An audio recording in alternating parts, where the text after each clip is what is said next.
Hello students, in last classes we are discussing about the characteristics of an organisms.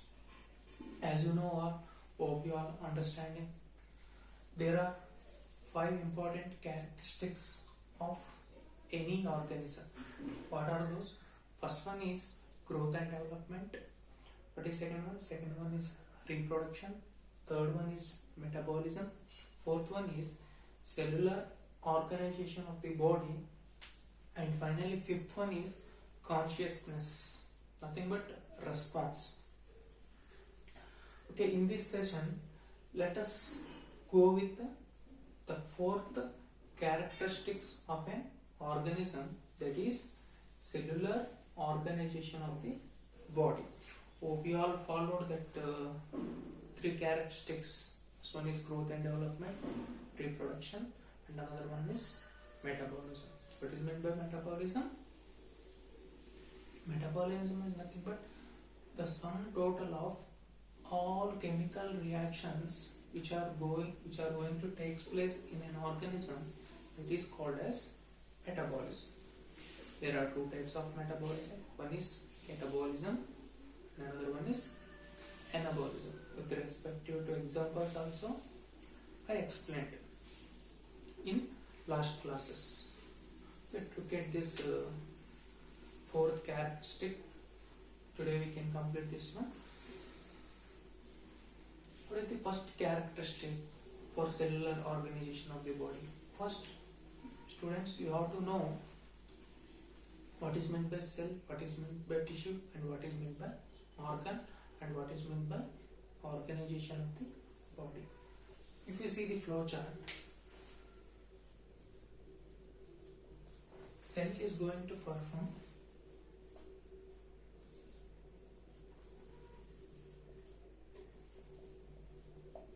the cell gives rise to tissues, and tissue gives rise to organ,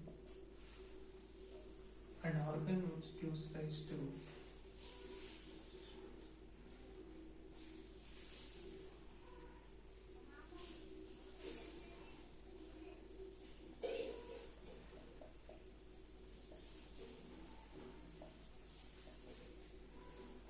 finally we get an organism.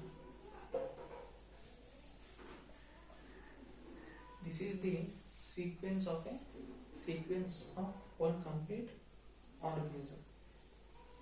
How our body or any animal body or any plant body is made up of? Every body, every organization is made up of cell only. Very basic kind of structural unit for all life organism. What are those? Cells. That cells group together when cell division is going to take place continuously.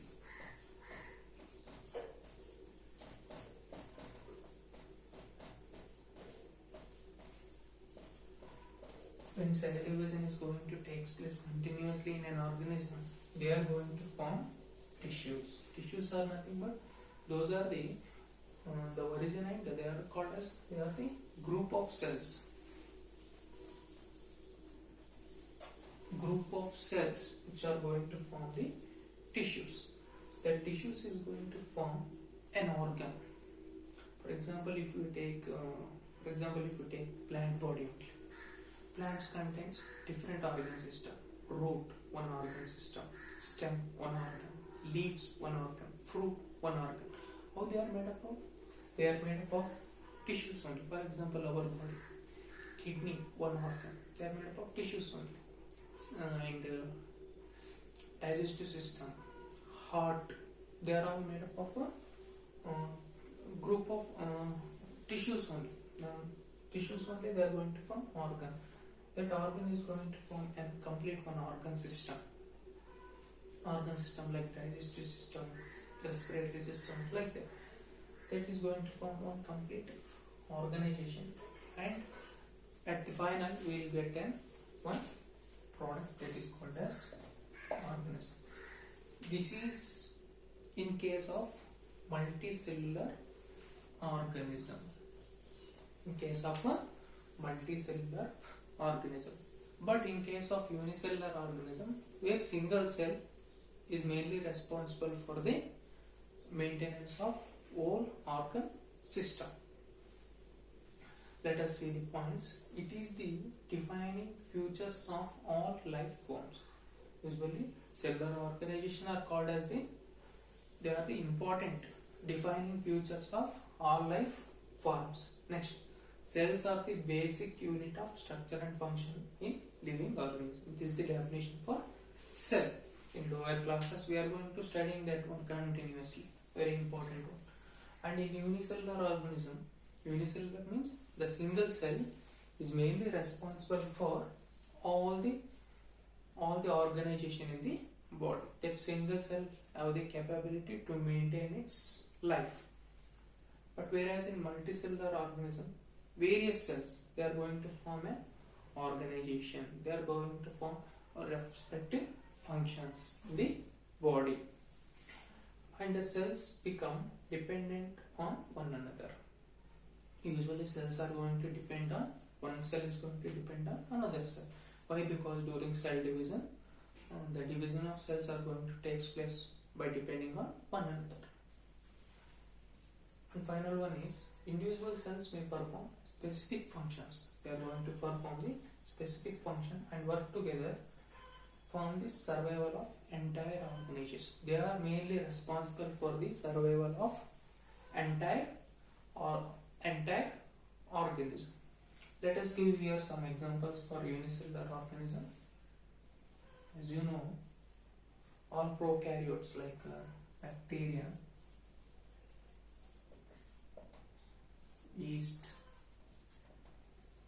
amoeba,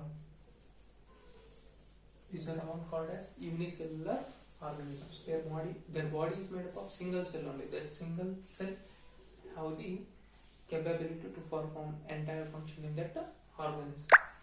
But whereas multicellular organisms, many examples, human beings, plants, animals,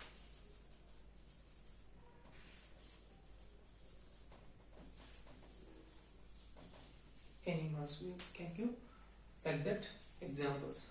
This is about cellular organization of the body. Hope you all understood. If any doubts arises, just drop a message in the group. In next session, we can see the last characteristic, that is consciousness. Thank you.